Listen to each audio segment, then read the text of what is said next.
all the family, you know, the decorators of the past, John Fowler, Dorothy Draper. I've also got Wallace Windsor in here. In fact, I just got a text from Nicky yesterday. This is just typical of how we go on, saying, Wallace Windsor, oh, by the way, Wallace Windsor had in the south of France black wicker with scarlet cushions. And these are the types of things I get all the time. And that's just to go in the memory bank. And who knows, you know, next project that comes out, you may very well see that somewhere. But of course we look to these people, among other inspirations.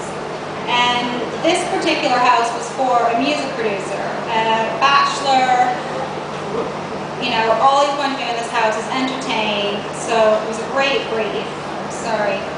And this was a white box. So in this vignette, you can see we added all of this really quite over the top, Baroque sort of inspired plasterwork. But this is, you know, it's not, I mean, I'm talking about a house with 9-foot ceilings. But these sort of grand gestures of scale, and really playing with scale in small spaces, I don't think it's something to be shied away from. And you can see in the urn that we placed in the window, we've made this coral out of pipe cleaners, and that was something that we stole for, you know, a couple of years ago when Hotel Duquette book came out. In America, they were doing shop windows all over the place, and shop windows is another. I mean, those are real, like, theaters of desire, great places to look for inspiration. In New York, they had done this window with these fabulous pipe feeders worked into coral, so we sort of stole that idea and used it in the urn in the window. And so a lot of bespoke detail goes into our projects. You can see the architrave around the door in this hall with these plaster spheres on it. That's all, you know, bespoke. And again, if you look at the door, it's really, really gutsy. And this is not, you know, these are small rooms, small spaces in central London, but we're making really, really gutsy gestures in our projects. That's the bedroom in the same house, and a little sort of sitting area. Again, you know, you can see with the sofa, like, not so much thinking about, okay, a sofa's 8 feet long, a sofa's a rectangle. Get into shapes, and really, you know, you can use your upholstery to fill up a room, and it's sexy and glamorous and functional too. So, across the pond, this is a project that we did in New York, and I'm sure some of you know that for many, many millions in New York, you really do get a white box, and you're lucky if there's even a cornice molding in it, but probably you're going to rip it out anyway.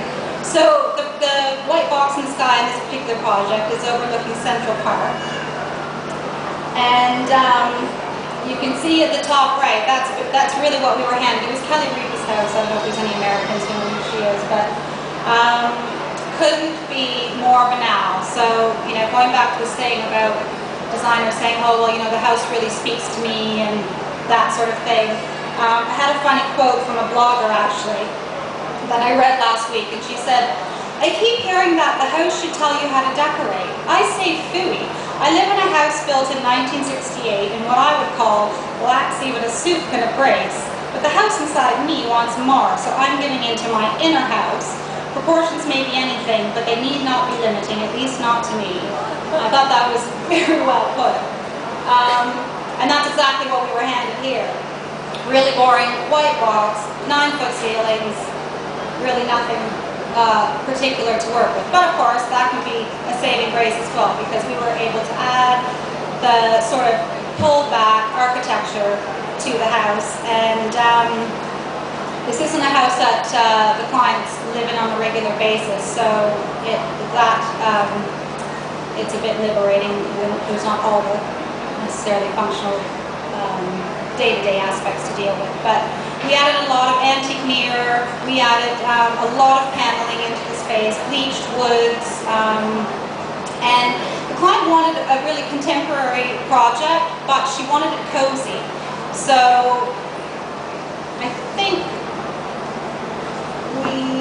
I do think we achieved the goal, but I don't think we could ever really produce something that was modern and didn't still have a certain amount of warmth and glamour to it.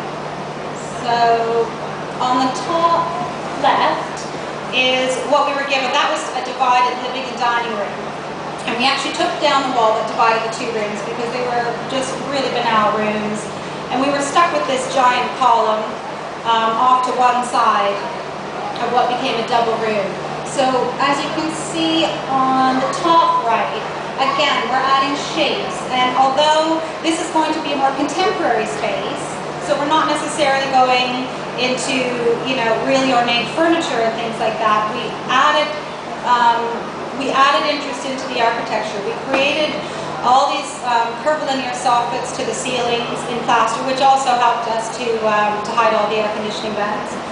And we created a mirror image of the column, which we turned into a Doric column again, so it was a beautiful element rather than a problem.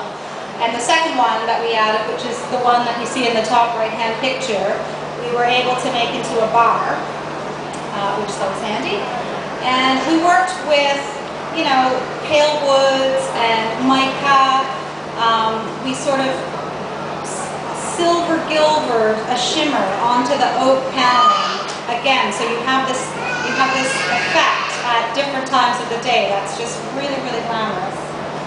And that's the before of the other end of the room. That's during, and these pictures of construction people looking very concerned always made me laugh.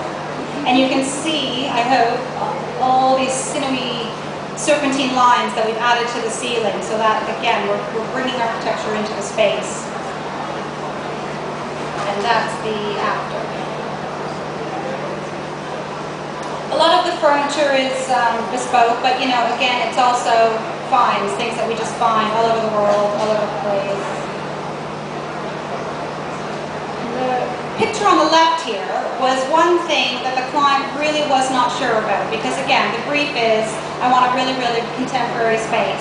And so this is an 18th century, you know, Greek revival piece of furniture, and she sort of wavered, and, you know, Nicky has such conviction, bless him. He said to her, let's just put it in, you know, if you don't like it, we can always take it out. But it really sort of makes the room, because again, it goes back to that unexpected and that wit. And if everything is sort of, you know, telling one story, it's just a little bit too bland. It's a bit too predictable. It's like in, you know, in a song or in a poem, you need that kind of, you need that diversion. It makes everything else sing. So she's kept it, and she's very happy. This is the bedroom in the same house. I have a terrible love affair with silk velvet, and I pretty much will put it on anything and everything. So, bless this client, literally let me put it on the ceilings, the soffits, the columns, the walls, the headboard, the bench. We did a box bed that's wrapped in silk velvet, and it's a jewel box. It's a cocoon of deliciousness, and the color sort of picks up. Obviously, you've got a Manhattan skyline in the background, which is all steel blues, and you can see the Hudson River, etc. And it's picking up on, you know, what's outside. So although the space didn't necessarily speak to us, definitely, you know, Manhattan did, and what you're seeing out the windows was an influence in the project. Then we've moved to the south of France. Another project that we did, I can't actually show the actual exterior of the house, but that was the guest house. And the main house, when we first went there, you can sort of see from these balconies, it was sort of pale pink stucco and these vivid sort of cyan blue or turquoise blue balustrades, which are porcelain, so they can't be painted or anything like that. And at first we were kind of, oh god, pink and turquoise, okay? But, you know, you have to, whatever you have, whatever you're given, you've just got to spin it into a positive. So then we started thinking, well, it's actually a beautiful color in the right place. So let's think about how we can work with this. This is what the French decorator, just FYI, had delivered to the client. So this had been supposedly professionally done. She wasn't that happy with it. So sometimes watercolors are simpler, you know, it depends on the time and the client, etc. We were in a bit of a rush to get things moving on this one. And of course, again, we're doing bespoke things so that, you know, every project has unique elements and things that are special to our clients. And one of the greatest resources for doing that is working with local trades. So this is Delicious Patrick in Nice, who's completely stuck in the 70s, and he does the worst sculptures you've ever seen, but he's a really skilled craftsman. So we came up with this idea sort of based on that old Sermo chandelier that looks like draped plaster, but of course us being us, we just say, let's make it bigger, let's make it drapier, and let's add, you know, a huge ruched tassel to the bottom of it.